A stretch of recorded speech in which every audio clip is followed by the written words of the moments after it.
Hemos acumulado saber generación tras generación. Tú veas, pues... Y hoy lo hemos recogido en un campus único. Más de 1.200 metros cuadrados de instalaciones. 10.000 metros cuadrados de bodegas. Un edificio abierto al conocimiento, la enseñanza y la investigación. 350 plazas para profesionales y estudiantes, con salas especializadas, incluyendo bodega natural, laboratorio sensorial, espacio show cooking, sala de corte. La tecnología, la investigación y el saber artesanal unidos en el campus del jamón Montenevado. Un foro profesional, amplio y multidisciplinar para estudiantes, cocineros, charcuteros y profesionales del sector. Desde el conocimiento de las razas y la selección, hasta talleres prácticos de corte y presentación final, pasando por la tradición de la cría y el estudio en profundidad de los fundamentos científicos de la buena alimentación, de su riqueza y aporte nutricional, el bienestar animal y el medio ambiente. El conocimiento de las bases termodinámicas del secado y los fenómenos físico-químicos de la curación. Las innovaciones en los procesos de elaboración, su seguimiento y control. La organoléptica y todo el universo sensorial, la textura, los sabores y los aromas. El estudio, la investigación y el aprendizaje avanzados. Las normativas, denominaciones y reglamentos de una tradición centenaria. Con los mejores profesionales, criadores, maestros jamoneros, veterinarios, técnicos, maestros afinadores, chefs, seminarios, conferencias, formación técnica, masterclass, práctica profesional, cursos monográficos e investigación en un marco inigualable. Campus del jamón Montenevado. Tradición, formación, innovación.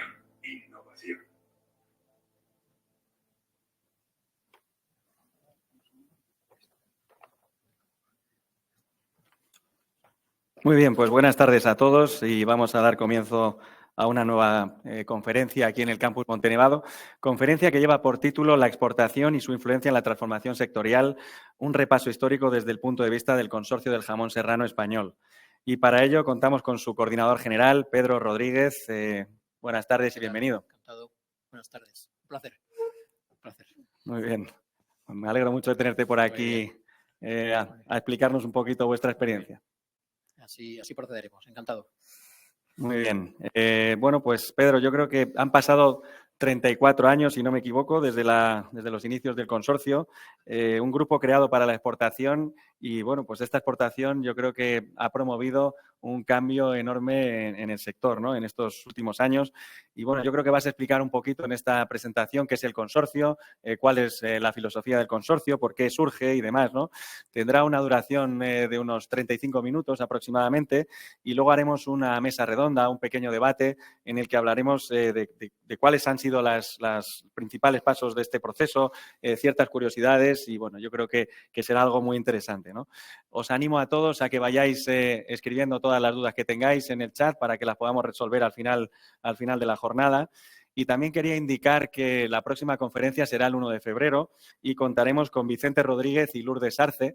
Ellos son investigadores de la Universidad de Córdoba y nos hablarán de volátiles, ¿de acuerdo? Hay un montón de volátiles en el jamón curado. Ellos han desarrollado diversas técnicas para analizarlos y, bueno, pues a partir de ellos pueden determinar la calidad, la genética, la alimentación, el origen y estamos hablando de unos investigadores top con muchísimos artículos a sus espaldas e investigaciones y, bueno, pues creo que os van a gustar mucho su ponencia. Voy a hablar ya, por último, de la trayectoria de Pedro. Él es licenciado en farmacia por la Universidad Complutense de Madrid y su experiencia profesional ha estado siempre ligada al sector cárnico. Inició su carrera profesional en el matadero de Giresa, en Colmenar Viejo, en Madrid. En 1987 crea la empresa BDA 88, especializada en cultivos, en la elaboración de medios de cultivo para diagnóstico microbiológico también para el sector cárnico.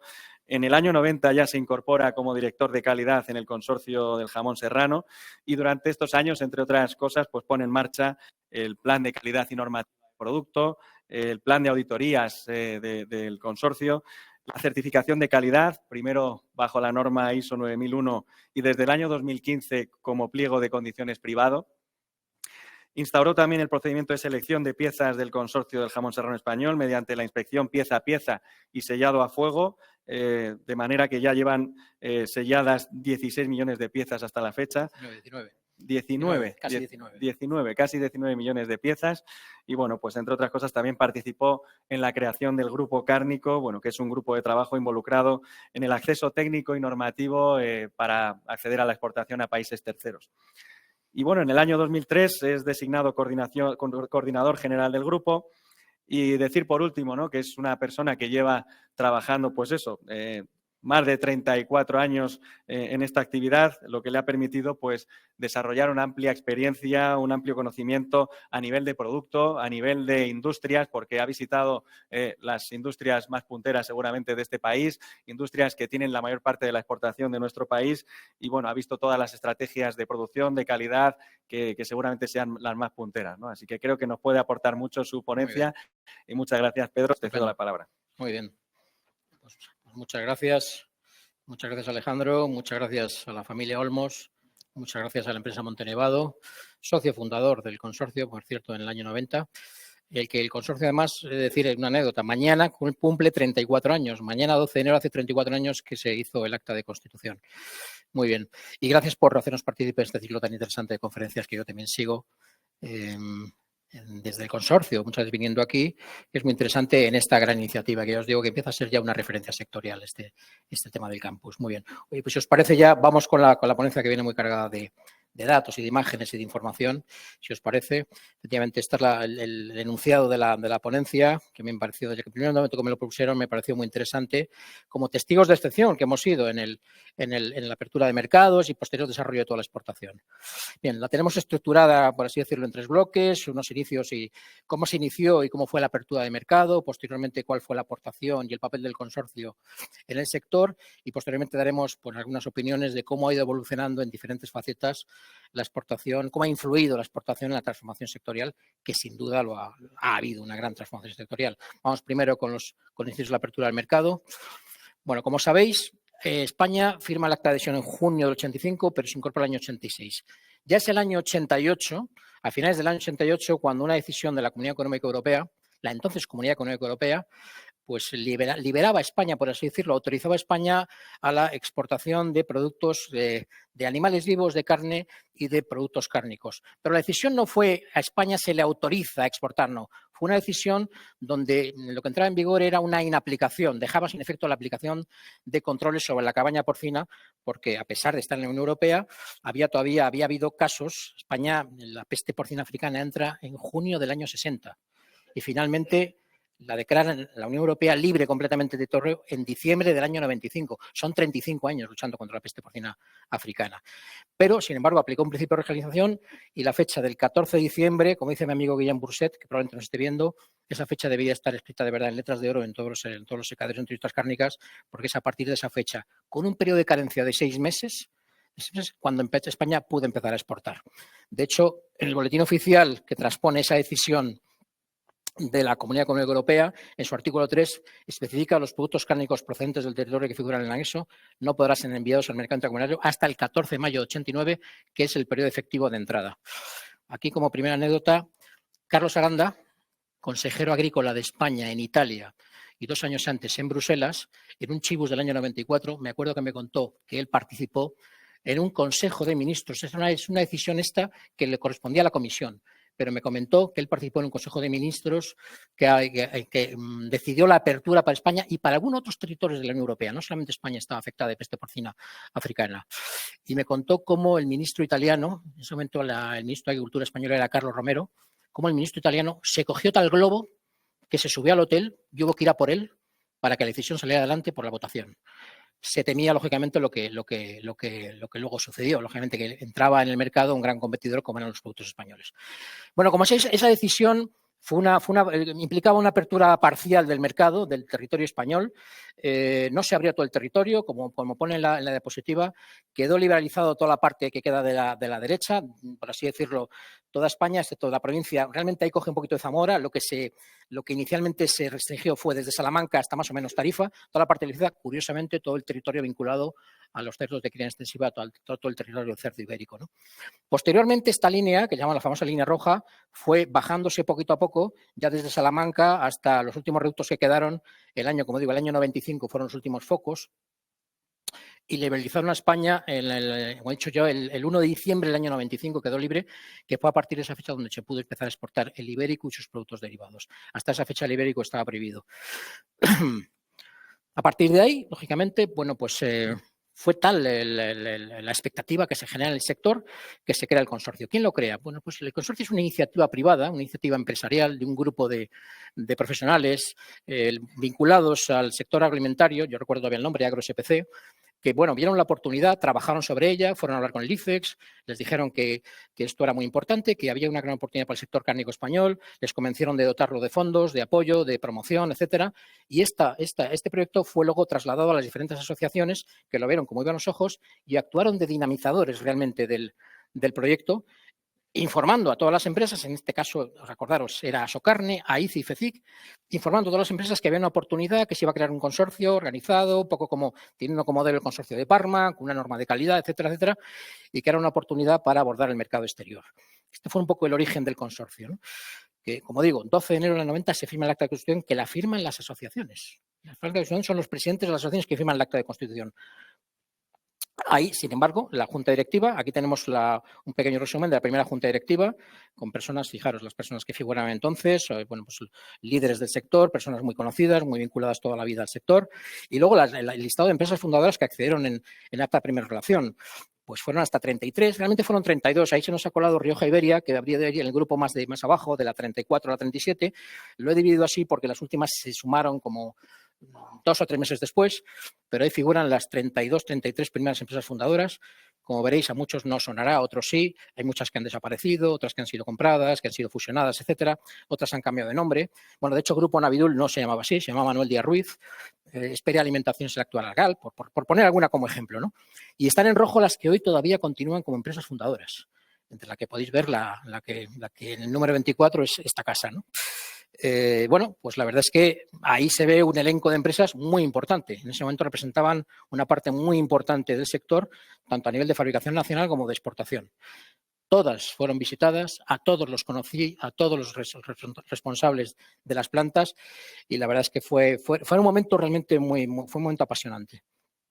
Bueno, ya se crea el consorcio, ya se empieza a desarrollar pues lo que es la imagen corporativa. Hemos puesto la diapositiva un poquito gráfica donde, bueno, ahí hemos reflejado la imagen, que es la famosa S, que, bueno, fijaros cómo evolucionó. Fueron los primeros que nosotros registramos el nombre de Serrano, no existía, no estaba registrado.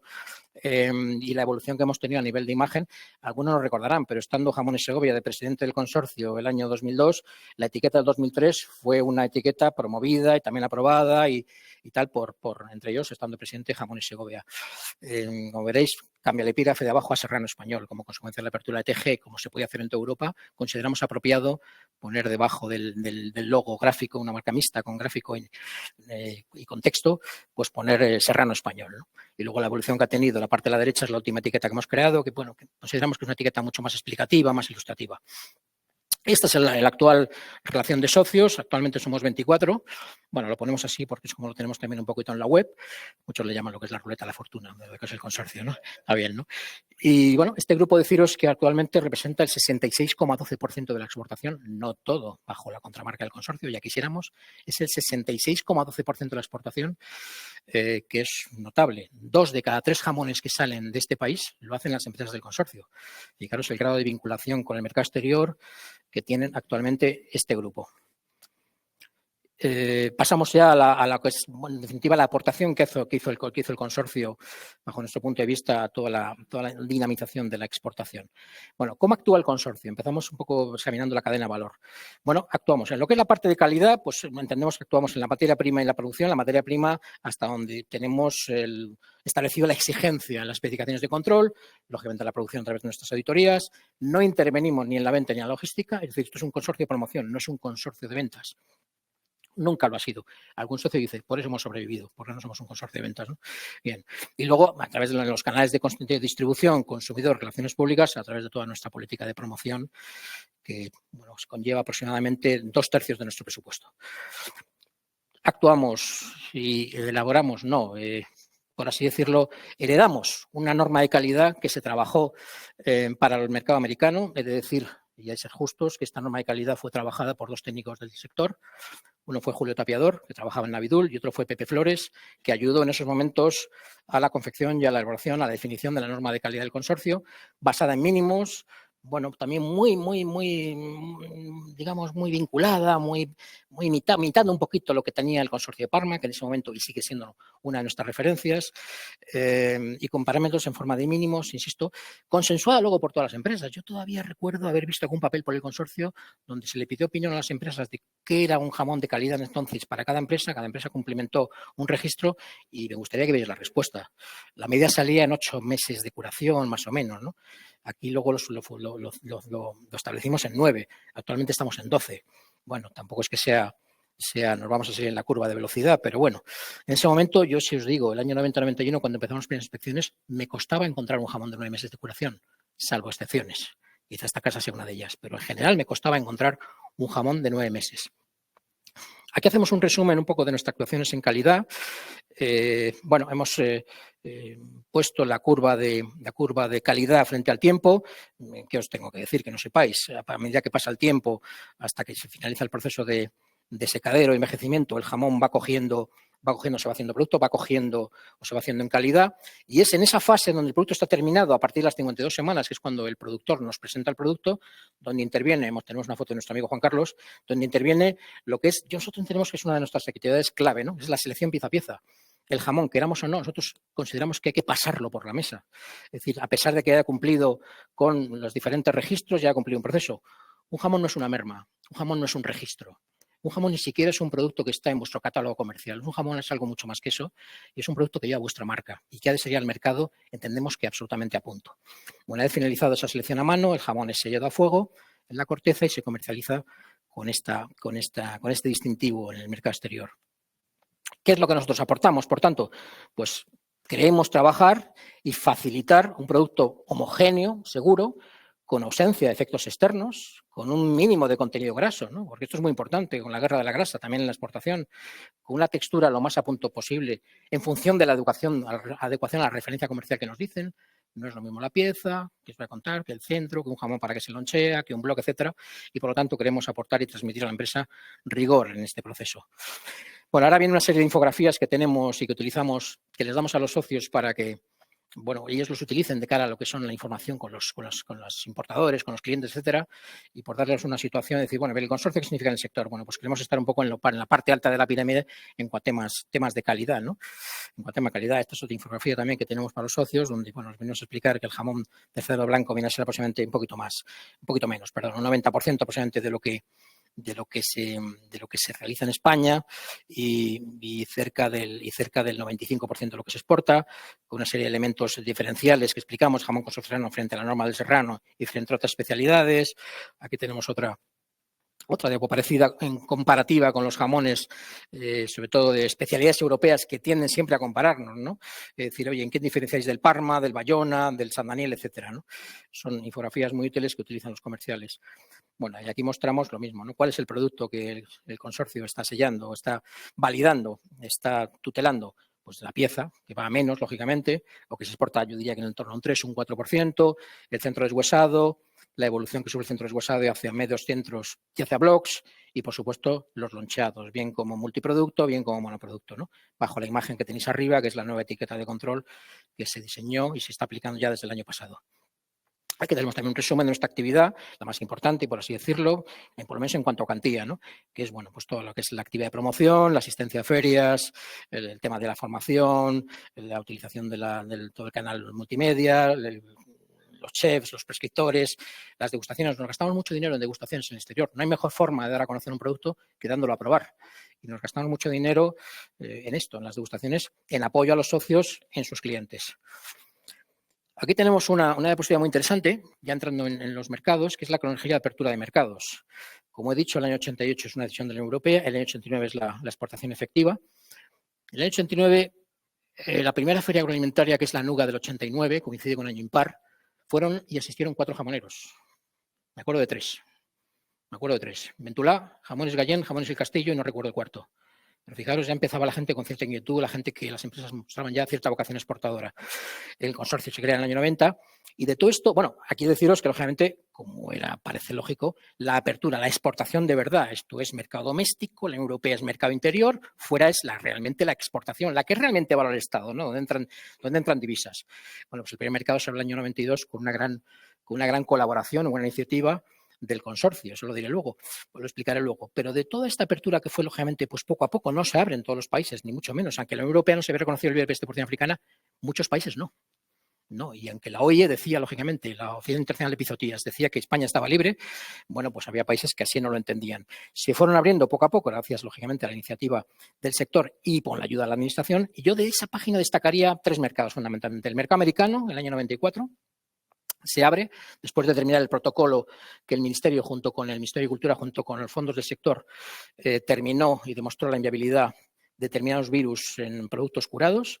El año de México, el año 2006, el año 2004, por lo que luego ha supuesto el mercado mexicano, un mercado importantísimo en desarrollo como país tercero, y luego China, el año 2008. ¿no? Ahí están, yo diría, los tres mercados más importantes en cuanto a países terceros. ¿no? Esta fue un poco la cronología de las aperturas. ¿no? Bueno, jamón consorcio, ¿dónde lo vendemos? Pues prácticamente en los 60 mercados más importantes, vienen ahí reflejados. Y, bueno, pues, entendido también con la exportación en la Unión Europea, ¿no? Los 2 países líderes, pues como era de esperar, los que todavía detentan y aglutinan una gran cantidad de producto importado es Francia y Alemania, que entre los dos, que recordad que llegan casi hasta el 50%. Luego el producto está muy repartido entre países terceros y otros países importantes de la Unión Europea, como es Países Bajos, que va como un tiro, un país con 17 millones de habitantes y va como un tiro en cuanto a consumos. Bien. Esta es un poco nuestro cupo. Fijaros la evolución desde el año 91 hasta el año 2000, pues como motos. Como digo yo, primero era la novedad, luego estuvimos mucho tiempo solos, y luego a partir del año 2000 muchas empresas se animan a salir a la exportación, ya preparadas, ya sobre todo con la referencia de la ETG, y lógicamente un mercado empieza a estar ya sobreofertado, pues tenemos ya ciertas dificultades. Si os fijáis, desde el año 2016 hasta acá, bueno, pues más o menos nos hemos estabilizado en un cupo de 750 a 700.000 jamones, ¿no? Pero claro, eso al final la pregunta tiene su miga. Y al final, ¿cuánto es el cupo de la exportación del jamón consorcio respecto al total? ¿Un 8, un 10%? Bueno, no está mal, ¿eh? Un 8, un 10%, una referencia, no está mal en un mercado mundial.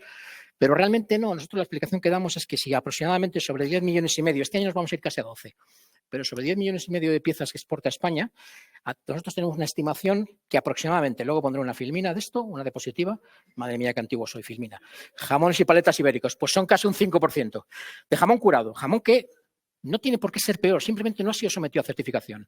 Calculamos que puede haber ahí casi 4 millones de piezas, un 35. Jamón serrano, es decir, aquel que está entre 7 meses y 12 meses, pues calculamos que es un 40. Yo creo que está el gran grueso. Y a partir de ahí, jamón serrano de alta calidad. Bueno, que tenga 12 meses un jamón es un buen principio. Es un buen principio. Nosotros miramos o utilizamos jamón a partir de 12 meses.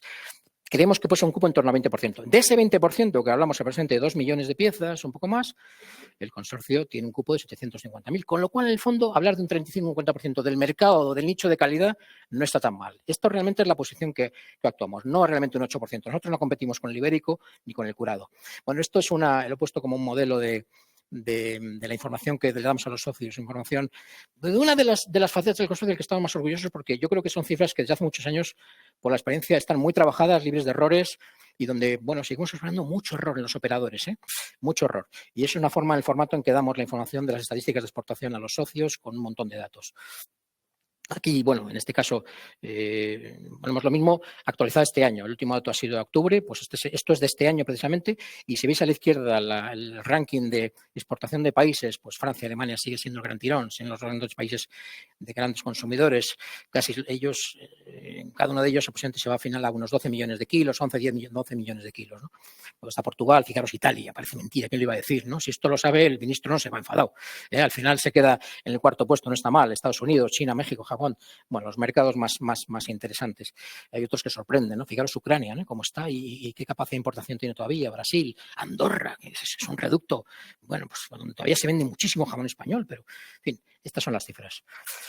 ¿Y dónde van? Bueno, pues fijaros, ¿no? Esta es la progresión desde el año 90 hasta el final. La previsión de este año es acabar en torno a los 59.000 toneladas. Y claro, con estas cifras dices, ¿cómo no va a cambiar el sector? Radicalmente. Todo esto que sale al exterior, ten en cuenta, España exporta diariamente aproximadamente entre 35 y 40.000 jamones diarios. Lógicamente esto ha tenido un impacto directo en todo lo que es la planificación y el cambio estructural en las empresas, pero yo diría desde que ya la cantidad empieza a ser significativa, que es como hacia los años 2000, 2010, ¿no? Esta es otra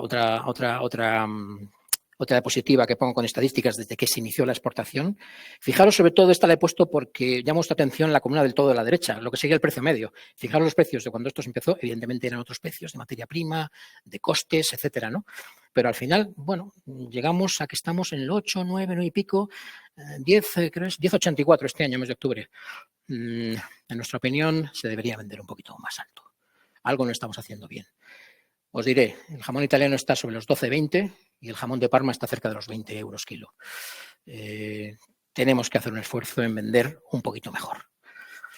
Y esta es una diapositiva que tenemos en una de las que desde hace algunos años estamos elaborando. Lo que pasa es que no está actualizada. Es una estimación de lo que se exporta de jamón ibérico. Bueno, llama la atención. Si os fijáis a la izquierda, la relación de países, pues lo lideran prácticamente los países del arco asiático. Bueno, con unas cantidades que, bueno, en principio no tenemos la seguridad de que sea así, pero esto puesto delante del grupo del consorcio, grupo de 24 empresas que exportan cerca de 80.000 jamones, el grupo del consorcio que está exportando jamón serrano exportan aproximadamente 80.000 jamones ibéricos sobre los 400 y pico mil que exporta el sector. Bueno, esta gente, nuestros socios, nos han validado estas cifras como muy creíbles, muy reales, ¿no? Sobre todo en determinados mercados. Y esta es una estimación que hacemos, que es una información que a muchos socios les es muy útil, ¿no? Lo hemos ordenado, me paro aquí un poquito porque lo hemos ordenado en función del porcentaje de lo que supone el ibérico en cada mercado.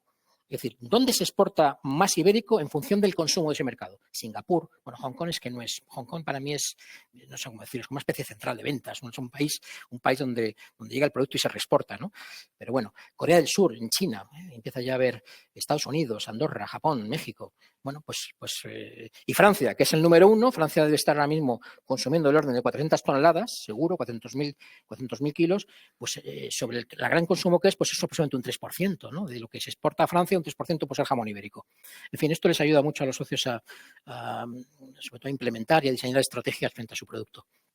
En definitiva, ¿qué actuaciones no tienen calidad? Bueno, yo me quedo asombrado cuando hemos hecho recuento con mi compañero Juan Carlos, bueno, de haber inspeccionado 68 plantas, correspondiente a aproximadamente unos 50-52 socios que han pertenecido durante esta historia del consorcio. Quiero decir con esto que nunca hemos sido 50 de golpe, pero que han sido socios del consorcio 50 con 68 plantas.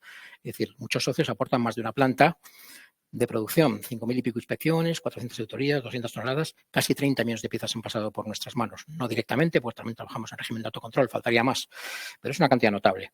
Bueno, aquí tenemos algunos hechos significativos del consorcio, ¿no? Algunos son para estar realmente orgullosos, ¿no? Yo es que no me gustaría dejar ninguno en el tintero, pero yo resalto, por ejemplo, fuimos los primeros que hicimos la primera norma de calidad, por así decirlo, que luego fue la base de la ATG. Impulsamos la creación del Consorcio Real Ibérico, aunque en el año 91 todavía no estaba autorizado este producto, pero para irse preparando. Participaron 24 empresas, entre ellas las dos líderes, en mi opinión, por lo menos líderes en marca, José Luis Sánchez Romero. Obtuvimos el repaso de la administración del ICES, que nos sigue apoyando.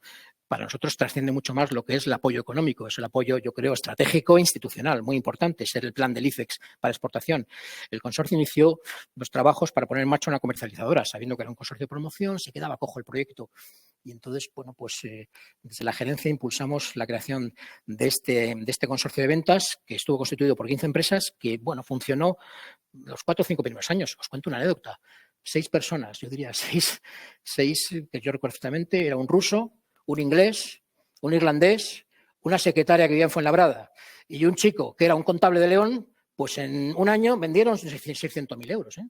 O sea, en ese momento lo que pusieras en el mercado te lo compraban. Y al final aquella aventura no funcionó. Todavía quedan por ahí restos del naufragio de muchos clientes que pasaron por Distriham. Bueno, es una pregunta que no me atrevo a contestar por qué no funcionó Distriham, pero era una buena iniciativa.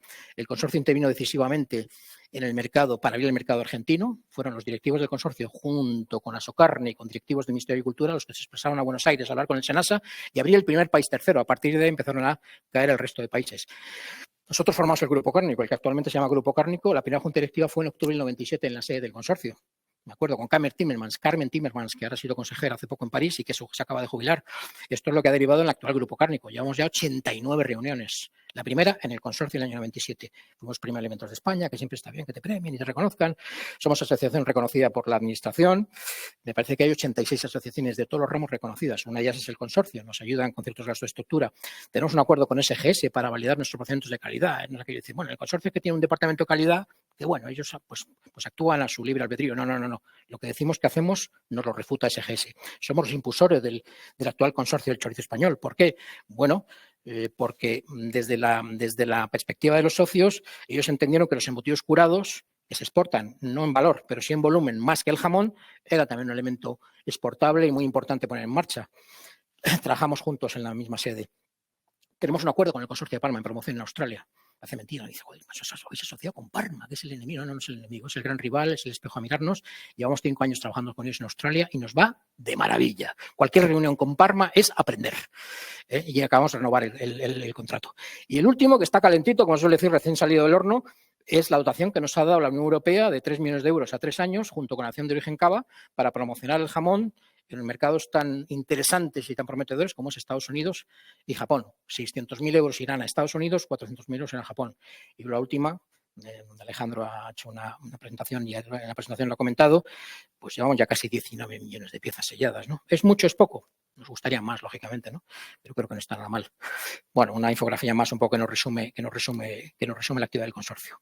Pasamos ya a la última parte, que es la exportación y la transformación sectorial vista desde el consorcio. La he dividido en 5, por así decirlo, en 5 áreas de gestión de interés. Una sería el producto, otro sería la homologación de las plantas productoras, otro los departamentos de calidad, cómo han cambiado, me refiero.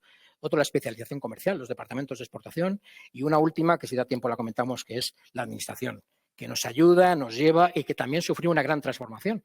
Porque, como suelo decir, a la administración todo esto le pilló con el paso cambiado, ¿eh? Absolutamente. Yo lo he vivido. De lo que fue a lo que es, no tiene nada que ver. Bueno, ¿cuál fue vamos a empezar por el producto. Pues, lógicamente, un sector que fundamentalmente lo que exportaba, lo que tenía era jamón con hueso con pata, corte y lo que llaméis, me da lo mismo. Este producto enseguida se vio que no iba a ser demandado por el mercado exterior. En principio, enseguida, ese jamón hay que deshuesarlo. Ya se deshuesaba mucho en esa época. Bueno, yo me encontré alguna planta en el año 90, que es socio del consorcio, que todavía no deshuesaba. A mí me llamó mucho la atención. Pero bueno, enseguida las plantas se pusieron las pilas y se empezó a deshuesar el producto y empezaron a pedir un producto deshuesado, acordaros, libre de grasa, pulido, sin cordillo, desprovisto de piel. Bueno, algunas plantas le llamaban desprovisto de tanta D, al final el jamón descojonado, más o menos. Digo, oye, es que esto ni es jamón ni nada. Bueno, es lo que pedían, sobre todo Alemania fue el que impuso esa primera presentación, ¿no? A partir de ahí, enseguida se pasó al centro tradicional, me acuerdo, en forma bandolina, en forma romboidal, etcétera, al bloque. El jamón había que hacer una especie como de ortoedro, de caja de zapatos, y luego cortarlo por la mitad o no. Lógicamente, la gran distribución, los clientes lo que querían un producto con mucho rendimiento. Y a partir de ahí, el año 94-95, se pasa al loncheado, del que hablamos profusamente, porque yo entiendo que es la gran revolución. Hay un antes y un después en las empresas, en la exportación, por el tema del loncheado. Hay una cosa que quisiera decir, no hay que confundir. Es decir, el gran cambio efectivamente está no en la exportación en sí misma, que sí, pero yo creo que es la propia entrada en la Unión Europea. O sea, el hecho de que las empresas se sometan a la nueva regulación de la Unión Europea, en sí mismo ya es un cambio, y luego, obviamente, abordar los países terceros con las exigencias que tenían tan importantes a nivel de seguridad alimentaria fue un cambio ya todavía radical. Entonces, en cuanto al tema del loncheado, bueno, pues es que no se hacía, no se lonchaba. Como decía uno del sector, es que se pasó de lonchar con un palo y un puchero en algunos casos a hacer unas salas blancas, como Dios manda, con unas líneas de montaje espectaculares a nivel de corte, de envasado, etcétera, y de manipulación, ¿no? No se conocía la técnica de envasado, no se tenía ni idea. ¿Y qué hacemos? ¿Cómo hacemos? Vacío, no. Se estaba imponiendo en ese momento el gas. El gas, pues si el gas no lo quieren ni en España, porque el consumidor piensa que es que se le ha escapado el aire, ¿no? Y la gente enseguida lo adoptó. Estábamos con el vacío, que si el skin pack, etcétera. Bueno, había un desconocimiento del comportamiento, lógicamente, del bloque, ¿no? Es decir, no se tenían buenos rendimientos hasta que al final nos dimos cuenta que un jamón muy mermado, con poca humedad, muy curado, como nos gusta a nosotros, no era rentable de lonchearlo, porque al final tenía un caído muy importante, ¿no? Nos íbamos a rendimientos en línea del 85 al 86, al 87, y el resto había que tirarlo como un subproducto, ahora actualmente que están, yo creo, rozando los 93 o el 94, ¿no? El equipamiento, pues lógicamente en el momento que empieza el lonchado, las empresas de productos auxiliares, Roser u otras, ahora que se me van a ocurrir, empiezan a producir prensas, empiezan a producir cintas de transporte, empiezan a ponerse las pilas porque llega una nueva presentación a la que hay mucha maquinaria que venderle, ¿no? Entonces, como digo, abajo se produce una auténtica evolución en la evolución del mercado del lonchado, ¿no? Estos son los formatos que tienen que ya conocéis, ¿no? El block, el medio block, el doble block, que este surge un poquito más tarde, que también ahora se impera, pues buscando rendimientos en lo que es el lonchado. Nosotros solemos decir, bueno, gente con ciertas reservas, ¿no? Que la empresa que no lonchea no exporta. En tu catálogo tú no das servicio de exportación, prácticamente entonces en los grandes retails, que son los grandes importadores, los grandes consumidores, los que demandan realmente esta presentación en la Unión Europea. En el exterior también, pero menos. En estos últimos años, si hablamos a nivel de producto, pues se han producido también una serie han irrumpido, por así decirlo, nuevos productos, nuevas presentaciones, nuevas denominaciones, buscando una diferenciación y buscando atender según qué conceptos en el exterior. El bajo en sal, fijaros lo que voy a contar, el all natural, el bienestar animal, producto bajo en grasa, producto bio, producto de hembra alimentado con los mini hams, ¿no? El super ham, el GES, el tal, en fin, las medias lonchas, las presentaciones con menos producto, ¿no? Atendiendo a otros nichos de mercado, a otro perfil de consumidor, el cómo cortar cuchillo. Muchas de ellas yo señalaría el all natural y el bienestar animal como dos referencias muy demandadas ya en el mercado exterior que si no las tienes te va a costar mucho desarrollarte en el mercado exterior. La homologación de las plantas productoras, esta es la segunda. Bueno, pues supuso un auténtico desafío. En los países implicó un gran esfuerzo empresarial. ¿Por qué? Pues porque de alguna forma es que venían a hablar otro lenguaje, los requisitos del punto de vista técnico y sanitarios, ¿no? Como digo allí, el concepto homologado para se encaraba como un auténtico desafío, con un objetivo. Permíteme que lo lea. Es que, de alguna manera, hizo madurar completamente a la dinámica productiva, permitió acceder en condiciones de cierta exclusividad a los países terceros. Si miráis cifras que he puesto en es que ahora mismo en los países terceros se vende un 30,8% más caro de media al importador que los países terceros. Ya sé que vais a decir, pero estar homologado para los países terceros en algunos casos cuesta dinero y es un costo que hay que asumir. Yo lo entiendo, claro que sí, pero también te da cierta exclusividad. No hay tanta gente exportando a los países terceros como otra. No todas las empresas estaban preparadas. Como digo yo, pues hubo que picar muchísima piedra y exigió una puesta al día a las administraciones que esto tampoco llegó a entenderlo. De tener en cuenta que por administraciones no solo el Ministerio de Cultura y tal, es que las comunidades autónomas son un actor muy importante en todo lo que es la exportación de producto.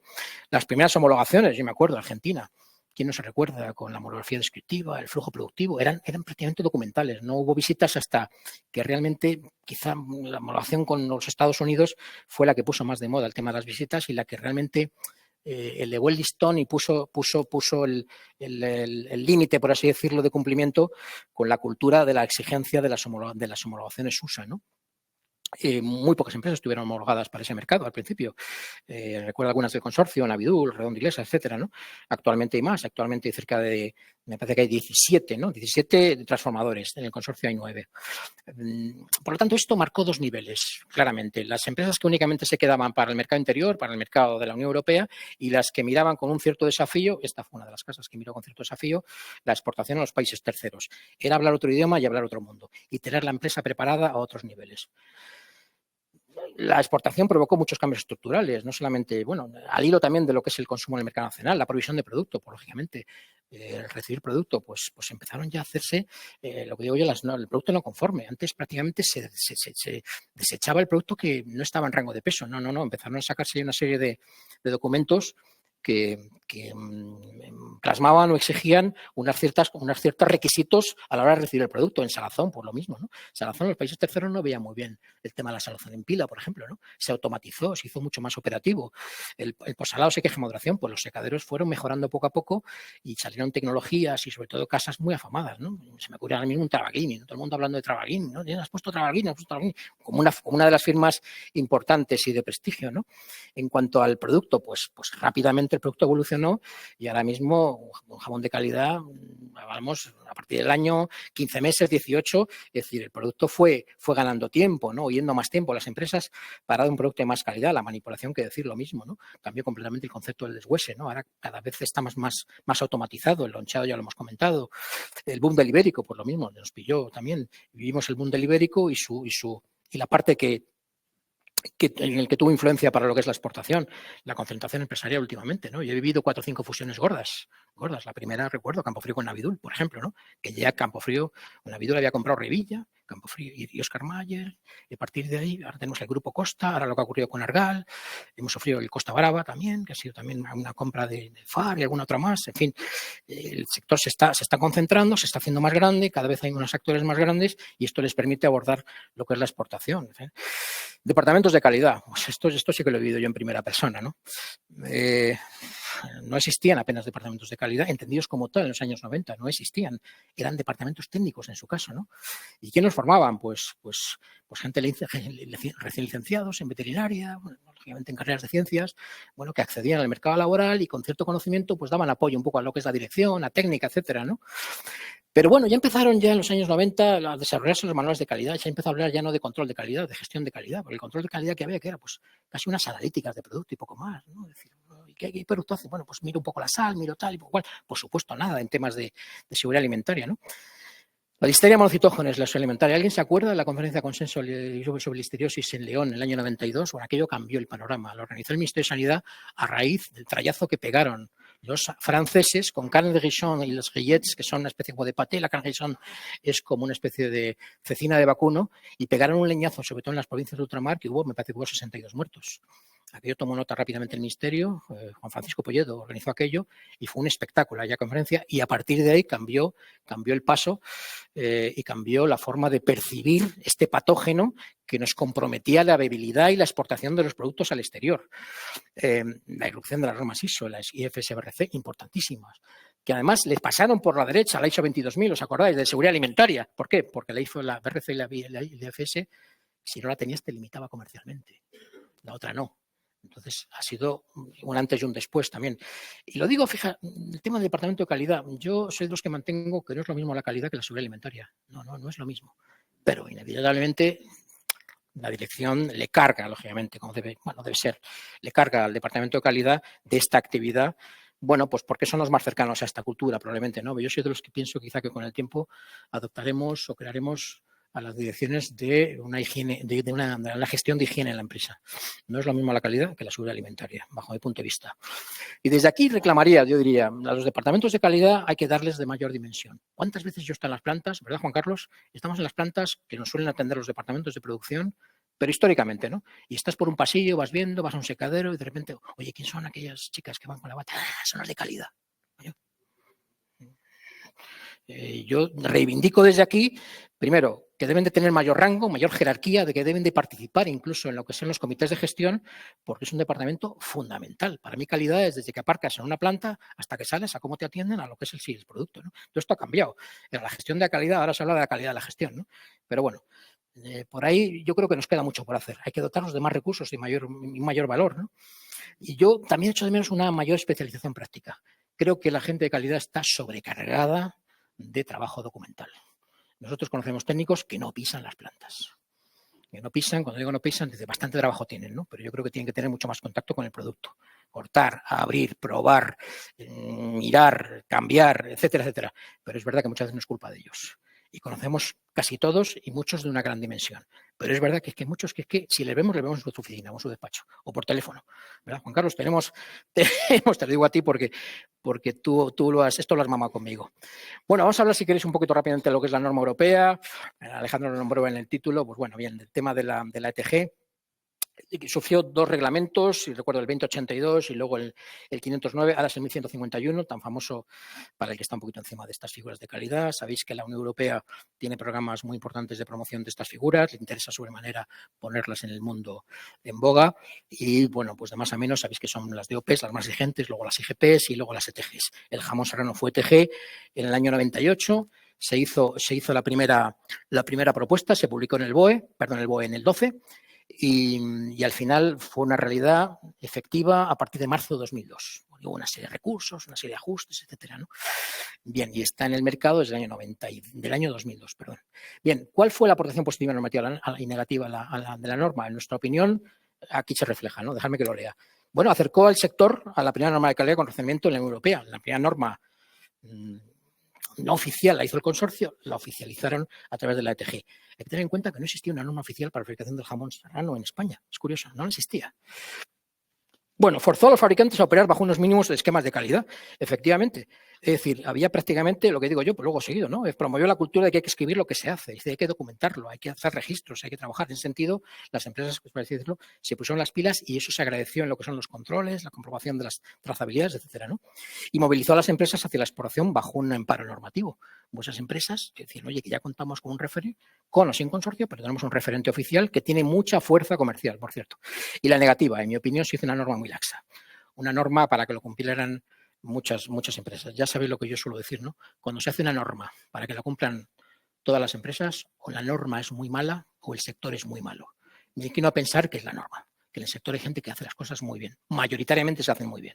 Entonces, como negativo, realmente el control de la ETG no fue un control efectivo, era un control documental. Una vez al año que iban las certificadoras a ver si tenías los documentos bien elaborados. No tuvo el necesario respaldo sectorial. De hecho, los líderes no la secundaron, entendiendo como los líderes las dos grandes marcas que nosotros todos estamos pensando. Certificó mucho producto deficiente, como consecuencia quizás del primer punto. Se veían productos muy pasados de curación. Por ejemplo, no digo que se sacara mucho jamón tierno, por ejemplo, por no llegar a los 7 meses, pero vimos productos ya pasados de curación. No protegió al productor ni al propio producto. Se decía, no, es que no tiene cobertura, es que no es patentable, no es protegible una receta. De hecho, en la ETG, aunque la Fundación se arrogó la prerepresentación, la ETG no tiene órgano de gobierno porque la Unión Europea no lo reconoce. Yo creo que no se gestionó correctamente desde el punto de vista institucional. Y luego, por último, nuestra opinión, ¿no? Que hemos sido testigos, nosotros ya estábamos en el mercado, contribuyó a crear mucho ruido y mucha confusión, mucho ruido a nivel promocional y mucha confusión a nivel comercial, ¿no? En cuanto a los departamentos de calidad, ocurrió algo parecido a los departamentos de calidad. Estaban en precario, no estaban formados, eran una actividad, la mayoría dependían de los directores comerciales de la compañía. Bueno, se fueron, los departamentos comerciales, y bueno, con el paso del tiempo pues, se fueron profesionalizando, incorporando profesionales más o menos formados, sino en el ámbito, sobre todo en el ámbito de idiomas, procedentes de escuelas de negocio, etcétera, ¿no? Y bueno, pues lógicamente se van incorporando a la industria cárnica y esta lo va notando porque va profesionalizando mucho más lo que es la actividad comercial en el exterior, ¿no? Bueno, ¿cómo funcionan las empresas? Pues a través, como digo yo, una persona que contrataban, oye, ¿quién lleva la exportación? Un sobrino mío que habla inglés, a ver el hombre a ver qué puede hacer por ahí y tal. Pues bueno, pues eso está bien, porque como ese sobrino luego fue director de exportación, o no resultó y terminó contratando a gente mucho más profesional. Pero había que entender que era una actividad que se empezaba y que había que ir con pies de plomo en invertir lo justo, ¿no? Las primeras filiales, por ejemplo, hay empresas que formaron filiales, no hablamos, por ejemplo, las empresas grandes. Yo me acuerdo, por ejemplo, el Fortes France, que enseguida montó una filial en Francia, Navidul montó también una filial en Argentina o encontró un socio local. Eran formas de salir al exterior, ¿no? Poner en marcha la comercializadora de Istrejan Serrano, que ya lo he comentado, y la fórmula de los consorcios de ventas. El ICEX puso en marcha un programa de consorcios de ventas que funcionó. Eran agrupaciones parecidas a la nuestra, pero que eran de venta de productos. Normalmente eran de productos similares, productos agro, lógicamente la mayoría, que se complementaban bien, ¿no? Eran vinos, a lo mejor conservas vegetales, jamón, etcétera. Muchos de ellos, pues al final terminaron vendiendo los productos donde a lo mejor el gerente que pensaba que era mucho más fácil y muchos tuvieron éxito y otros no tanto, ¿no? Aprovecho también esta diapositiva para decir que con la propia exportación pues se crearon muchos términos y muchas actividades también que son reseñables, ¿no? Por ejemplo, el control de acceso a plantas. Es que cuando yo empecé a viajar, prácticamente llegabas a una planta y te daban una bata y accedías. Ahora no, eso cambia completamente. Ahora es una bata, una doble bata, unos patucos, un cubrebocas, 2 gorros y tal, y un registro que te llevan, lógicamente, tal. Eso es un cambio muy importante en base a las exigencias, sobre todo de seguridad alimentaria. La vestimenta de operarios y visitas ha cambiado radical. Sobre todo también mucho, me acuerdo también de esto con el tema de los riesgos laborales, ¿no? Está mucho más protegido el personal. Las nuevas formas de identificar el producto en el mercado, bueno, acordaros, salió el óvalo sanitario antes, ¿no? El óvalo sanitario es, digamos, el marcado que te obliga a la legislación europea, ¿no? Se hablaba de homologación y autorización, la gente esto no lo entendió. No, es que yo, de acuerdo en el del 90, empresa homologada por la Unión Europea. No, homologada no, autorizada, te homologa un tercero. Homologada cuando no estamos en la Unión Europea, toda la gente no lo ha entendido. Ahora mismo no puedes decir que estás homologado por la Unión Europea. Si perteneces al club, te homologa un tercero. Estás autorizado. Nos homologa Estados Unidos. Nos autoriza la Unión Europea. Esto la gente no lo entendió. La trazabilidad, que decir la trazabilidad, era un concepto que salió a raíz, yo creo, de empezar a vender fuera y sobre todo también a raíz, por eso digo, de la pertenencia a la Unión Europea, de inicialmente todos los casos, que es que también nosotros, yo creo recordar, hemos vivido casos, una vez que estábamos ya dentro de la Unión Europea, casos de peste clásica, las dioxinas, la gripe A, la enfermedad vesicular, y sobre todo lo de las vacas locas, que no afectó al porcino, fue un antes y un después. Ahí está el decreto del 178 que marcó todo el paquete de higiene y posteriormente tuvo mucha influencia en el tema de la trazabilidad, ¿no? Que el Ministerio se empeñó en llamarle rastreabilidad, no, trazabilidad. Las altas presiones como un recurso a una posible contaminación, ¿no? Como he comentado, lo de la listeria. La primera empresa que instaló las altas presiones que estaba en el sector era Esteban Espuña. Algo que sonaba rocambolesco, presión hidrostática, eliminar o reducir exponencialmente una posible contaminación de productos. Sonaba muy raro eso. Ahora ya está maquilas, hay maquilas de altas presiones. ¿Dónde quieres que te lo hagan? Normal. Las restituciones a la exportación. ¿Alguien se acuerda de las restituciones de exportación? 0,54 euros por kilo. Bueno, hubo gente que ganó dinero con eso, ¿no? Se eliminaron, creo recordar, que en el año 2007. Era una ayuda que daba la Unión Europea a la exportación a los operadores nacionales. La declaración es DUA Intrastat. Bueno, pues es un lenguaje, toda esta jerga que se incorpora a las empresas en el momento que te planteas los mercados exteriores, los certificados de exportación, certificados de origen. Que me pide un certificado de origen, ¿y eso qué es, no? Los PIFs, famosos, ¿no? Luchando todo el día con los PIFs, ¿no? Los códigos aduaneros. Sigue gente confundiendo el código aduanero con el TARIC. No tiene nada que ver. El TARIC es un tema arancelario. No tiene nada que ver con el código aduanero. La regionalización. Espero que nos tengan que aplicar ahora con la historia que tenemos con la peste africana ahí en el este de Europa, ¿no? Los prelisting, un sistema de homologación que creó el Ministerio y que ha vendido prácticamente por todo el mundo, que ha sido muy útil y que nos ha permitido a las empresas formar parte de esos listados y exportar. La internacionalización, lo mismo. No es lo mismo exportar que internacionalizarse. Vamos acabando, Alejandro. Esto ya al final. Y el último bloque era, bueno, pues hacer un guiño a la administración que tanto, es verdad que tanto nos ha ayudado, muchas veces nos ha complicado la vida, pero en líneas generales ha espabilado, ha entendido que la exportación es, y yo creo que será una cuestión de Estado, y el primer guiño que hacemos es al ICEX. Sin el ICEX este proyecto no hubiera sido posible, no solo el consorcio, el ICEX yo creo que ha sido una entidad que ha ayudado mucho al sector, ha tenido muchos planes, con sus aciertos y sus errores, como es lógico, pero ha ayudado mucho tal. Y también comercio exterior con el tema del grupo cárnico, otro ministerio clave que es el Ministerio de Agricultura, inicialmente muy de espaldas a lo que era la exportación. No se sensibilizaban, no lo entendían, pero claro, los países terceros entendían que el Ministerio de Agricultura era el interlocutor porque es el país que tiene que asegurar la salubridad de la cabaña ganadera. Es decir, la sanidad animal paraliza el comercio, la salud pública no. Y esto, hasta que lo entendieron, bueno, hasta el año 2008 es cuando se crea la Subdirección General de Acuerdos Sanitarios y Control de Enfermedad con Carlos Escribano Valda. Aquello fue un antes y un después. Ahora funciona muy bien. Valentín y su equipo le ha dado esto un impulso tremendo, ¿no? Crearon la lista única, la lista marco, la certificación SAE, en fin. Ahora, con sus dificultades, tenemos ya una estructura estatal de exportación. Y por último, sanidad. Que también es un actor muy importante porque lo que hace es homologar las empresas del ámbito de la salud pública. Es decir, todavía lleva la gestión directa de determinados mercados, sobre todo en un mercado tan importante como es el mercado americano, ¿no? Entonces, desde aquí yo quería, bueno, tener un recuerdo para la administración porque también fue un gran cambio para esto. Y por último decir simplemente, oye, que yo creo que lo estamos haciendo muy bien, efectivamente en general el sector porcino, bueno, pues nuestra imagen presente en un montón de países, adaptando a las nuevas tendencias, seguridad alimentaria, bienestar animal, etcétera, etcétera.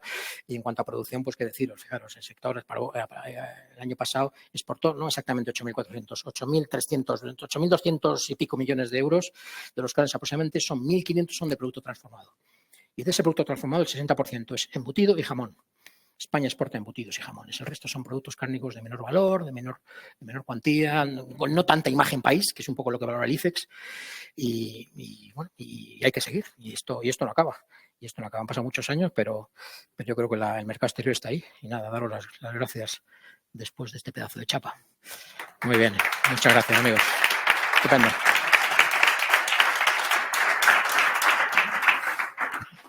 Muy bien, enhorabuena, Pedro. Bueno, muchísimas gracias por tu ponencia, ha sido muy amena, muy entretenida. Además, estoy de acuerdo con todo lo que le has dicho de darle más poder al departamento de calidad, que siempre la culpa es de los de calidad, ¿no? Sí, es que esto nos lo piden los de calidad, claro. es que esto la culpa es de los de calidad, ¿no? Pero bueno, lo digo de broma. Bien, vamos a hacer un poquito, si quieres, siéntate por aquí con nosotros y intentamos preguntarte alguna cosa para pillar, así que no... Facilita, ¿eh? Voy a empezar yo por más viejo, porque conozco mejor los inicios, cuando empezó todo el proyecto, toda la exportación. Como has dicho, el principal escollo que había que salvar era la autorización como país para exportar, la peste porcina, el fin de la prohibición de exportar a España, que ya otros países nos llevaban bastante delantera. Y bueno, pues eso se consiguió. Y luego, aunque tú digas que no debería llamarse así se llamaba, teníamos que homologarnos para Europa.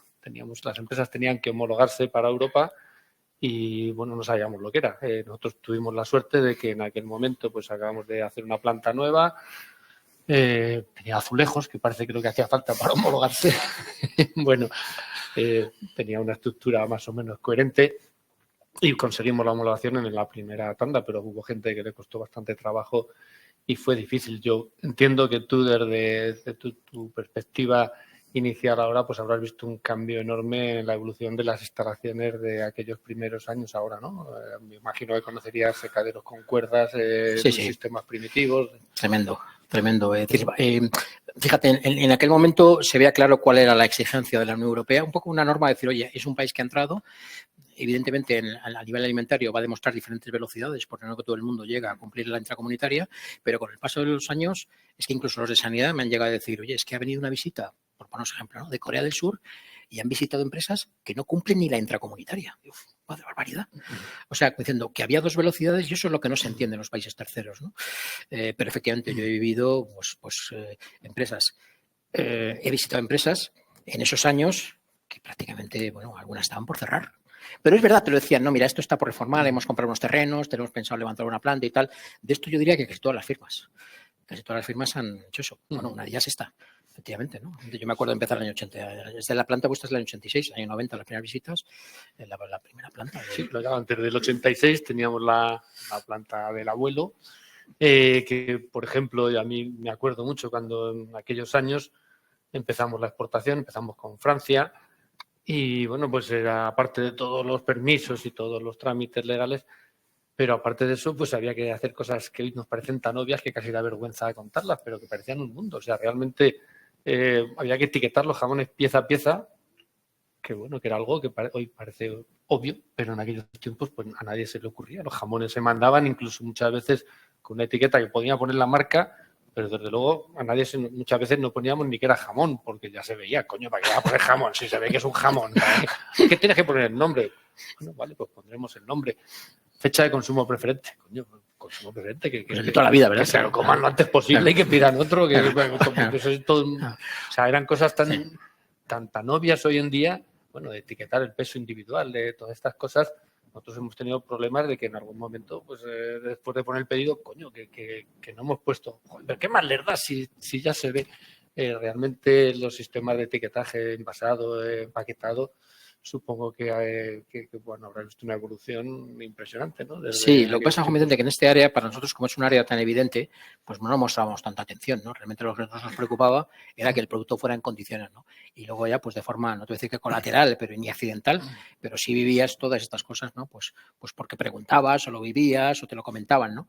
Pero realmente nuestra obsesión ha sido siempre que el producto fuera en condiciones y elaborado, como digo yo, en un entorno ambiental como Dios manda, ¿no? Lo que he dicho, ¿no? Decir, oye, es que había empresas que loncheaban el producto en una esquina de la planta con un palo y un puchero. Digo, que esto no puede ser, que esto es un producto muy sensible.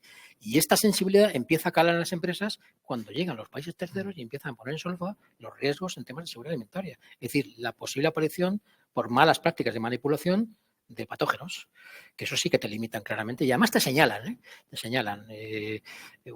Tener una alerta alimentaria ahora mismo, una empresa con una marca, hace poco, no sé si lo habéis visto, Beretta, tenía un problema en Estados Unidos. Beretta, no digamos nada, uno de los grandes exportadores del consorcio de Parma italiano, ha tenido un problema.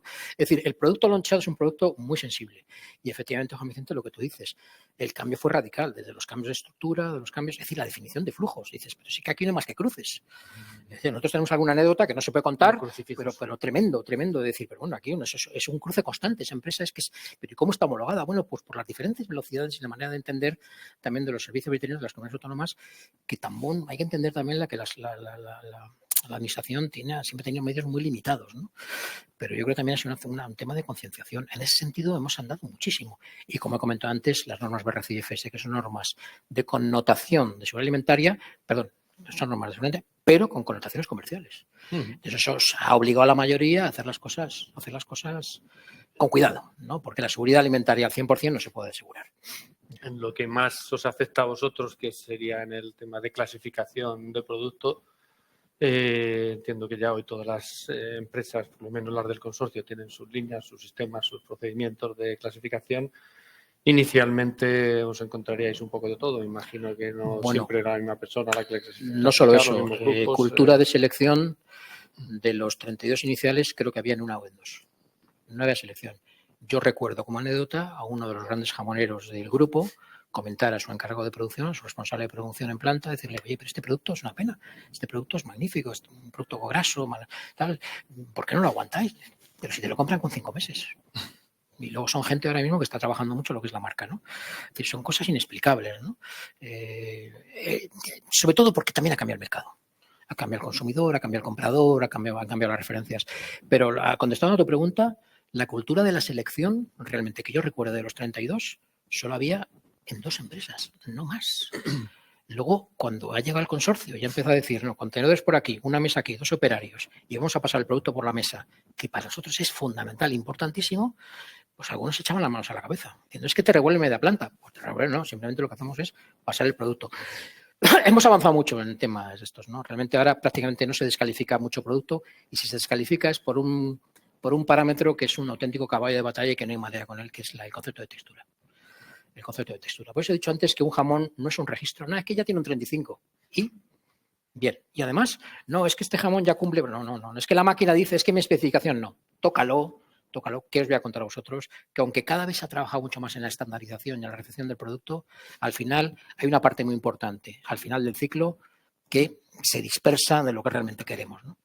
Sí, yo siempre suelo decir, tú siempre sueles decir que somos un consorcio de promoción y yo siempre suelo decir que para mí lo que más me interesa del consorcio es el sistema de calidad, el control de calidad, la garantía de calidad, puesto que es cierto que hay otras normas, otros sistemas de certificación que posiblemente para otros productos, como tú bien decías, valen, pero para el jamón es cierto que por mucho que definas en un procedimiento y que alguien lo controle documentalmente, la verdad es que decir que un jamón tiene que tener como mínimo 7 meses o 12, al final no quiere decir nada.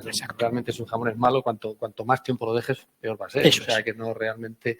Y yo creo que es fundamental para cualquier control de calidad de jamón el que se haga realmente que haya una inspección final. Y en este sentido, me imagino que también la materia prima durante estos poquitos de años también habréis visto una evolución, sobre todo tamaños, grasas, pesos. Por propia experiencia y también por lo que nos habéis contado, ¿no?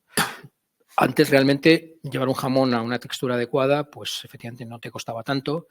Ya sabemos que los jamones grasos cuesta un poco más, tener una merma conseguida, pero efectivamente pues con un producto con 10, 11 meses, pues más o menos podías ya, cuando estábamos en 9, luego pasamos a 10 y luego a 12. Ahora un producto apto, es que realmente para llegar a las mermas que debe ser, es que tarda un montón. Es que la materia prima ha cambiado de forma inevitable. Yo no sé qué régimen o qué han hecho los porcinocultores, pero al final estamos observando efectivamente un cambio radical en la materia prima que yo creo que es motivo de estudio que no se ha hecho. Yo recuerdo en el Congreso de Toledo que en la mesa final el grupo de jamoneros, recuerdo a Juan Carlos Tejero, a Luis Sánchez, hablar en este sentido de que había que hacer un estudio en este sentido porque es que había sido un cambio total. Y ahora había que llevarse a mucho tiempo un jamón graso para que tuviera una textura comercializable. Claro, eso de la textura es que es un acuerdo entre el comprador y el vendedor. No. Es en el consorcio y dice, bueno, ¿y qué textura seguís? Pues una textura intermedia. Hay jamoneros que tienden a sacar el jamón muy, muy tiernecito, cumpliendo ese 34% que pedimos, y hay otros que dices, qué barbaridad. Bueno, el que le dé más textura, él sabrá, pero tierno no debemos de sacarlo. Ha habido un cambio importante. Vuestra percepción, si quieres que te ayude Juan Carlos o el equipo técnico, cuanto a los pesos medios, los pesos del producto, ¿crees que han evolucionado, que han aumentado, que han disminuido durante estos últimos años? No tengo tampoco una visión clara, pero por ahí no hemos notado, ¿no? ¿Verdad, Juan Carlos? No hemos notado un gran cambio en temas de pesos, ¿no? De hecho, fíjate, yo cuento algo. La normativa nos exigía 6,5 kilos en pieza entera, 4,5 kilos en centro. La eliminamos. Para nosotros no era útil. Aparte de hacernos perder tiempo y agilidad en el proceso de selección, el tener que exigir un producto terminado, lo que tienes que hacer es partir de un producto mínimo, que un proceso estandarizado te va a dar un producto terminado con X peso. Tampoco está que algún jamón que pese menos sea peor o sea mejor, ¿no? Esos jamones curados que te vas a 8, 8,7, 8,8, eso es una barbaridad, el tiempo que tardas en curarlos, ¿no? Pero por ahí, ¿verdad, Juan Carlos? No hemos notado mucho cambio. No, es más una ecuación entre merma, tiempo y, lógicamente, textura. O sea, necesitas mucho más tiempo y mucha más textura, o sea, mucha más merma para conseguir idéntica textura que hace 20 años.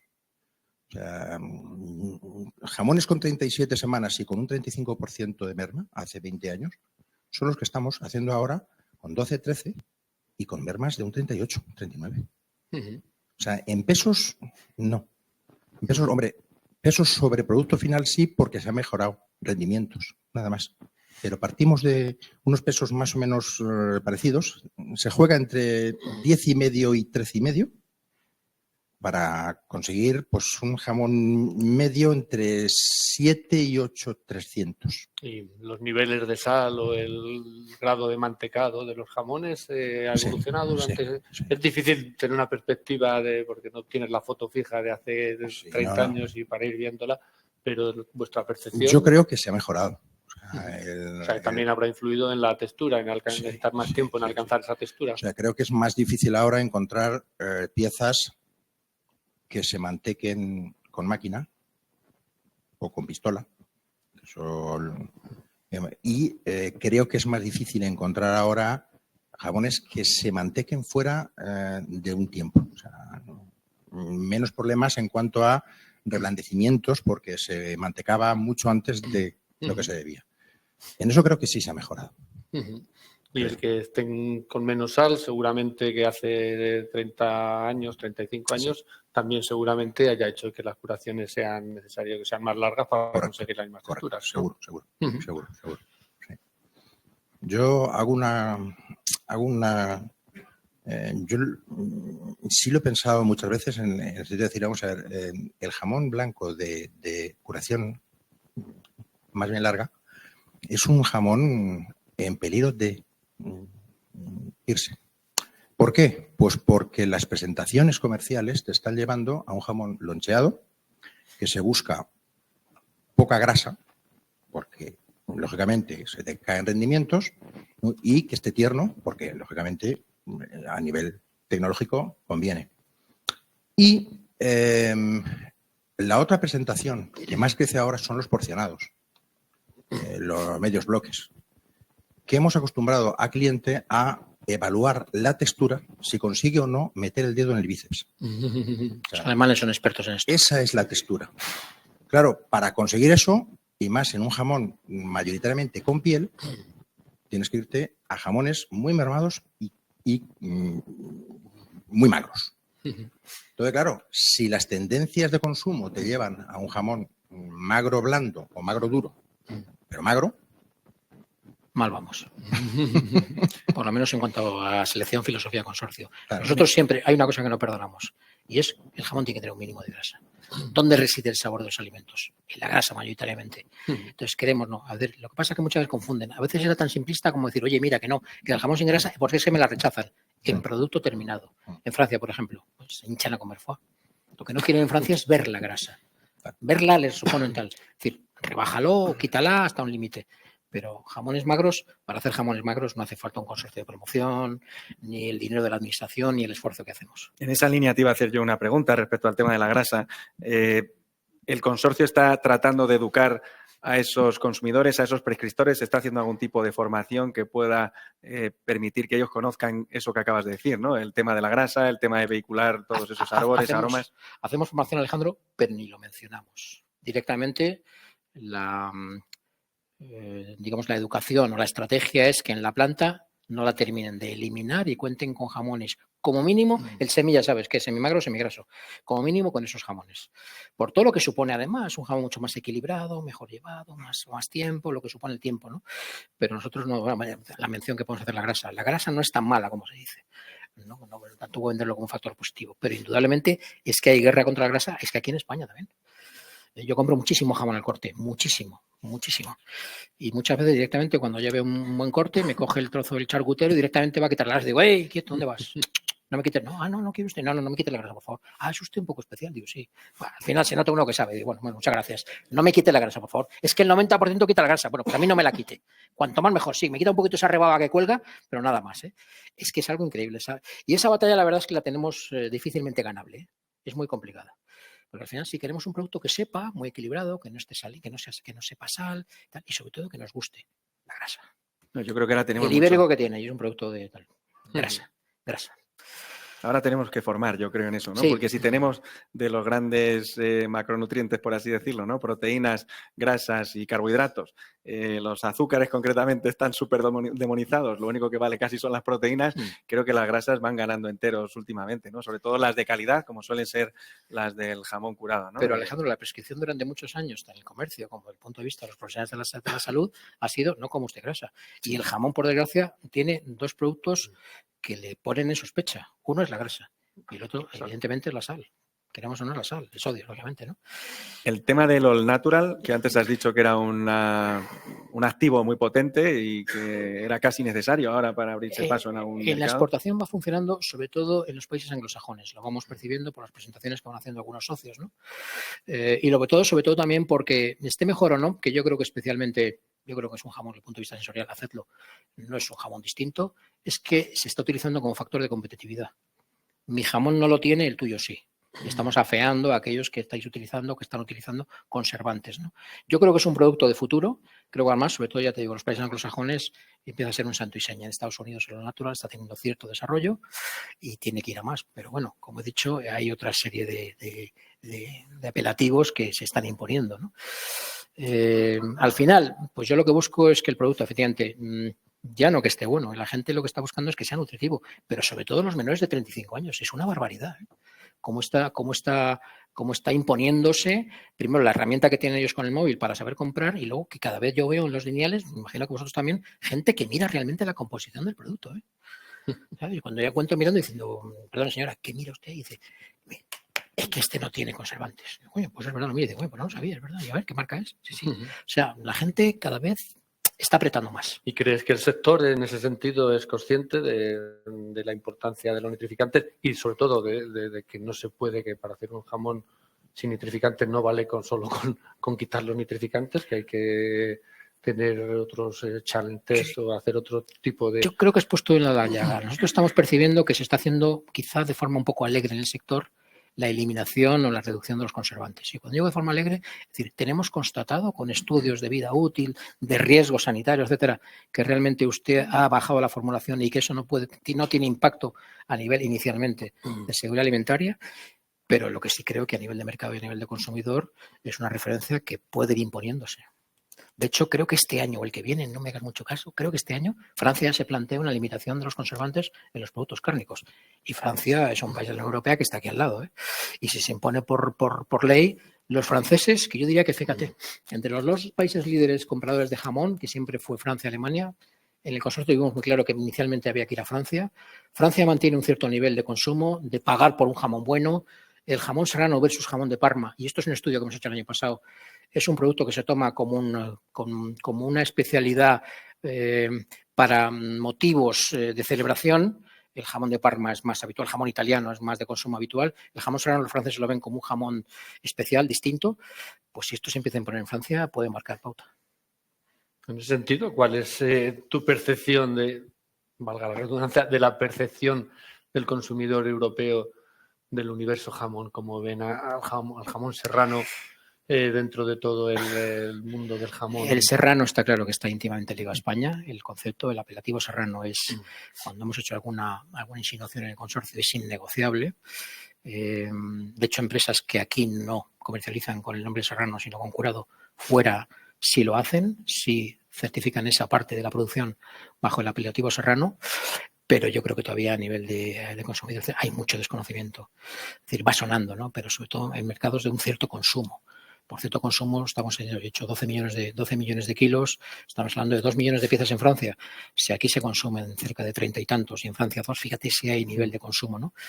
Pero yo creo que sigue habiendo mucho desconocimiento realmente primero, cómo se hace el producto, las diferencias, por eso las infografías que hemos desarrollado para vosotros, ¿no? Para los socios, ¿no? Para que tengáis elementos comparativos y que lo sepan argumentar. Yo es una cosa, mira, que ahora lo has comentado y me viene a la cabeza. Yo creo que hay echo de menos falta de formación en muchos comerciales. Realmente que sepan defender. Y dice, bueno, Pedro, pero si tú tampoco les has acompañado a la venta. Digo, pero bueno, yo los veo hablando con ellos, se han hecho charlas en el consorcio, se han hecho jornadas que hemos llamado de internacionalización y cuando, por ejemplo, yo recuerdo una, es decir, ¿alguien me sabe explicar la diferencia entre jamón curado y jamón serrano? Nadie. Y digo, esto es de primero de jamonería, ¿eh? La diferencia entre jamón serrano y jamón curado. Pues los export manager no sabían decírmelo. Claro, malamente alguien que no distingue, no sabe decirlo, se lo va a explicar a un cliente, ¿no? Bastante carga y bastante preocupación llevan. Negociar con la gran distribución y con los clientes es muy, muy complicado. No te quieren saber nada absolutamente de esfuerzos en calidad. Tú presenta tu plantilla y al final dime qué descuentos tengo, etcétera, etcétera. En eso se ha convertido en la negociación. Pero es que yo creo que esta tiene que ser una referencia distinta, absolutamente distinta. Y si no, mira el posicionamiento que ha hecho Parma, ¿no? Durante tantos años. Por cierto, un producto que, bueno, que en España decimos que esto, que lo otro, que no nos gusta. Un producto muy conseguido y que es una referencia a nivel mundial. Es una de las grandes, yo diría, joyas no lo sé, pero grandes referencias gastronómicas en el mundo. Sabéis que el mercado americano es el primer mercado para Parma, el mercado americano. Ya sabemos cómo son los italianos, cómo se las gastan a nivel de gastronomía, ¿no? Son auténticos magos. Por eso para nosotros supone una auténtica referencia, es nuestro rival, nuestro enemigo, y tenemos una relación con ellos porque hay mucho que aprender del jamón de Parma. Bien, pues yo voy a hacer dos preguntas que son más o menos rápidas y ya pasamos un poquito a las preguntas del público y del streaming. Estas son un poco relacionadas ya con terceros países, ¿vale? Bastante rápidas. Por un lado, los ASES, ¿vale? Los certificados de exportación a países terceros.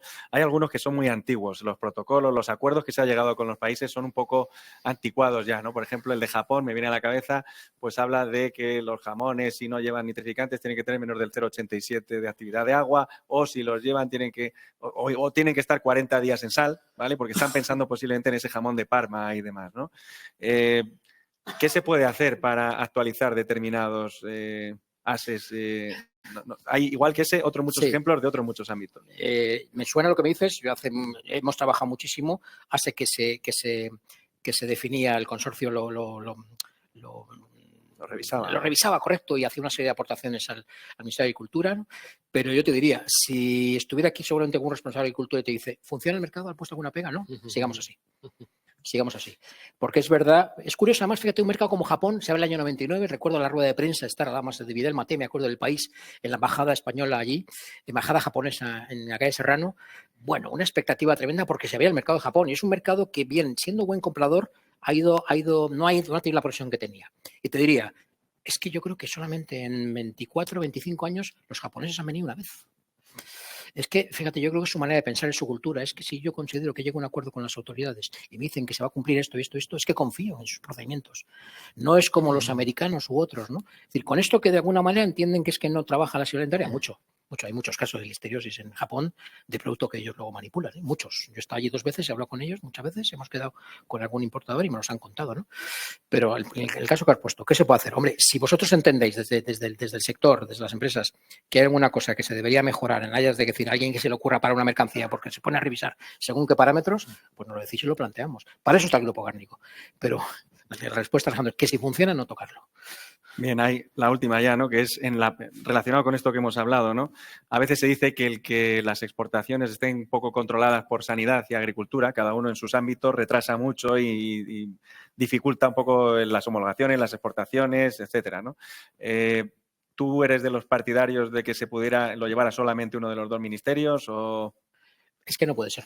Es que el sistema sanitario, por así decirlo, o de gestión de los productos agro en lo que es la importación, y en la importación también, está así hecho. Es decir, agricultura no tiene competencias en una cosa tan importante como es, oye, revísame la planta porque me ha pedido homologarse esta empresa para Australia. Y es que al final, mira, yo recuerdo el protocolo de Estados Unidos, una vez finalizado, se paró porque las comunidades autónomas denunciaron que se les dejaba fuera de ciertas competencias. Y estuvo parado meses. Me acuerdo perfectamente esto, hablarlo con Juan Manuel Pinedo de Campofrío. Y estuvo parado el protocolo. Quiero decir, que es un país que hay tantos reinos de taifas, como suele decir el amigo Julio, y tal, donde hay tantos intereses y tal, que, bueno, que es que no es posible, Alejandro. Claro que nos gustaría que unificar y que fueran mucho más ágiles las gestiones, ¿no? Pero es que también ellos hay que entender la estructura que tienen, ¿no? Tienen poco personal, tienen mucho trabajo, llevan no solamente los cárnicos, llevan el pescado, llevan lácteos, etcétera, y están saturados, están hasta arriba. Ahora mismo sabéis que ha habido una visita de los inspectores mexicanos, es que han estado 3 semanas fuera. Luego vuelve a tu despacho y ponte al día, etcétera, etcétera. Entonces, claro que nos gustaría que fueran mucho más ágiles, mucho más sencillas, pero al final es que está montado así. De todas formas, tomamos nota de tu sugerencia y repasaremos el certificado de Japón. Pues nada, yo creo que vamos a pasar a las preguntas ya, al turno de preguntas. No sé si hay alguna por aquí en la sala. Muy bien, Alberto. pues tenemos una en la tercera fila. Buenas tardes. Lo primero, Pedro, enhorabuena por la conferencia. Ha sido tremendamente interesante. Enhorabuena. La verdad que has compartido un montón de datos que sospechábamos, pero que los has puesto en evidencia de forma clara y concisa. Mi pregunta va en referencia a uno de los temas que estabais hablando, a colación de lo que se hablaba con el tema del consorcio de Parma. En el caso del consorcio de Parma sí que habla del tema de genética. Y viene a colación por el tema de los jamones más magros de lo habitual, que de alguna manera limitan los tiempos de curación. En el caso de Parma incluso hubo un escándalo relacionado con las líneas genéticas danesas que producían un jamón que estaba fuera de lo que era la norma del consorcio. En el caso del consorcio de Serrano, en España no hay nada limitado en el tema genético, ¿no? No, ya quisiéramos, Alberto. Como he dicho, cuando se crea el consorcio se hace con tal grado de ambición que se contemplan controles en granjas, controles en mataderos, etcétera, y por supuesto controles en industria cárnica, ¿no? Esto, bueno, pues fue una aspiración que al final ha sido muy complicada a cumplir, ¿no? Nosotros empezamos nuestro ciclo de control en el producto que llega a la planta y que, bueno, pues por el sello del matadero sabemos el producto cerdo ha sido sacrificado en España, ¿no? Ya nos gustaría tener tal. A ver, Parma es una DOP, su ley lo obliga. Nosotros no somos una DOP. Para lo bueno y para lo malo. Ya nos gustaría un centro de control, pero yo creo que la calidad empieza por ahí. Tú de genética sabes un montón, tú has trabajado mucho, hemos estado juntos en Parma en alguna conferencia y efectivamente esta gente pues tiene. Parma, sabes que todo lo centraliza en el Instituto Parma Qualita y uno de los elementos que certifica es el cerdo para sus productos, ¿no? Yo siempre lo he mirado con mucha envidia, la verdad. Pero no tenemos, Alberto, una cosa, un tema o eso desarrollado a nivel de control. ¿Ya? Considero que debía hacerse. Sí, estamos todos, yo creo. Gracias. De acuerdo, gracias. Tenemos una pregunta aquí de Emiliano de Pedro. Dice, un saludo cordial, Pedro. Me alegra verte y oírte por estos eventos. Eres un tsunami de información. Menos mal que lo podremos volver a escuchar en la web de Espacio. Qué bueno. Me gusta eso del tsunami. A por 0,5. Dice, me ha parecido ver que los países más importadores son Alemania y Francia. ¿Qué explicación tiene? Bueno, yo creo que es por propia cercanía, ¿no? Es decir, y por sobre todo porque fueron los primeros que se atacaron. Al entrar en la Unión Europea, insisto, no era exportación como tal, pero a todos los efectos comerciales, logísticos, etcétera, desde las empresas se ha considerado exportación. De hecho, tuvimos plan sectorial con ICEX. La explicación es esa, es decir, a España llegaban, yo creo que este año vamos a conseguir una cifra. Llegan un montón de turistas de Francia y de Alemania y solamente yo creo por motivos culturales, por motivos de proximidad geográfica y por motivos de logísticos. Los primeros mercados que las empresas atacan pues son los países vecinos. Portugal, que tiene también tradición de jamón curado, Francia, que no te digo nada, con sus bayonas y su jamón cru, etcétera, y luego Alemania, que también tiene su spec, etcétera, ¿no? Grandes compradores. Ahora mismo hay un desarrollo espectacular a nivel comercial en el mundo retail, tanto en Francia como en Alemania. Sí. Pero sí que es verdad, Emiliano, que han ido a menos. Es decir, eran dos mercados que prácticamente solamente entre los casi en su momento fueron el 60% de la exportación. Ahora empezaron en 45, en 40. Quiero recordar de memoria que ahora mismo la exportación en España, que este año vamos a cerrar casi en 12 millones de piezas, insisto, entre 40 42.000 jamones diarios se exportan. En Francia y Alemania ha bajado mucho. El 71% es a la Unión Europea. De ese 71%, pues un 60% puede ser Francia y Alemania.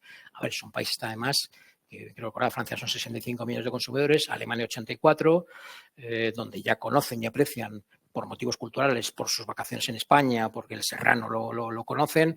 Bueno, pues yo creo que tienes parte de la explicación, ¿no? ¿Han bajado porcentualmente o también en datos absolutos? A ver, Alemania el año pasado tuvo un pequeño retroceso, pero más o menos se mantienen los dos, en números redondos, en los 12 millones de kilos, 12.000 toneladas sobre 59 que se van a 12, 24 sobre 59 que se van a hacer este año. A ver, son mercados que dan mucho juego. El otro día tuve un dato. En España aproximadamente hay unos 650 exportadores. Pensando que hay 650 exportadores, 2/3 son fabricantes y 1/3 son traders. ¿Traders qué son? Agentes o páginas web. 2/3 fabricantes.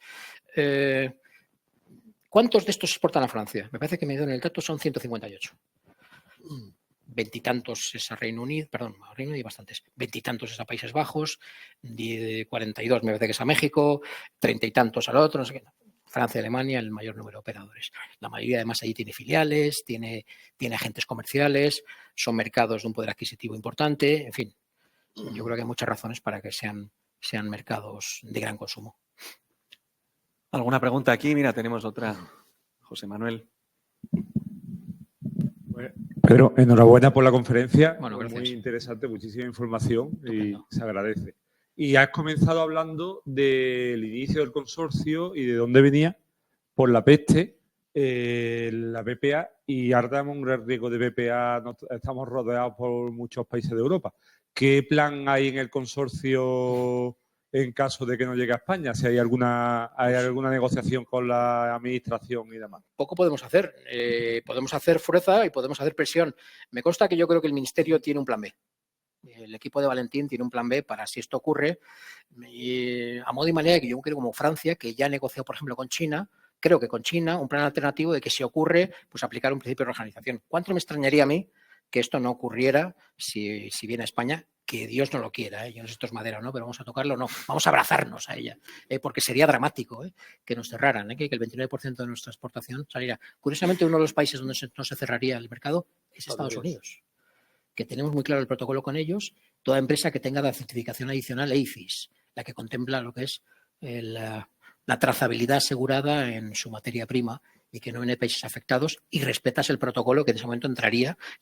Pero del consorcio, pues como un grupo más, obviamente tenemos interés en que esto no ocurra, pero es una negociación que sabemos que está llevando el Ministerio de Agricultura y la verdad, piano.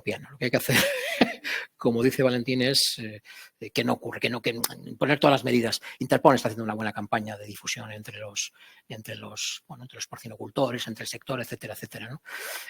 Sería lamentable.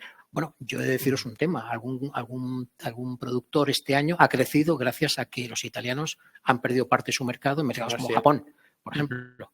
Mercados como Japón, que son muy sensibles. El tema de la peste porcina a nivel de administraciones en países terceros es clave. Es que automáticamente te echan el cierre.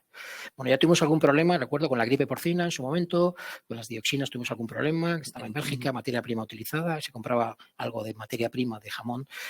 Cualquier crisis sanitaria, sobre todo en el ámbito de la sanidad animal, pone en jaque el comercio.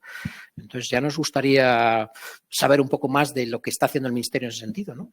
Pero yo creo que las notas que vamos siguiendo, creo que están trabajando seriamente en este tema. Que no ocurra. Muy bien. Dos ideas con el tema del Real Ibérico.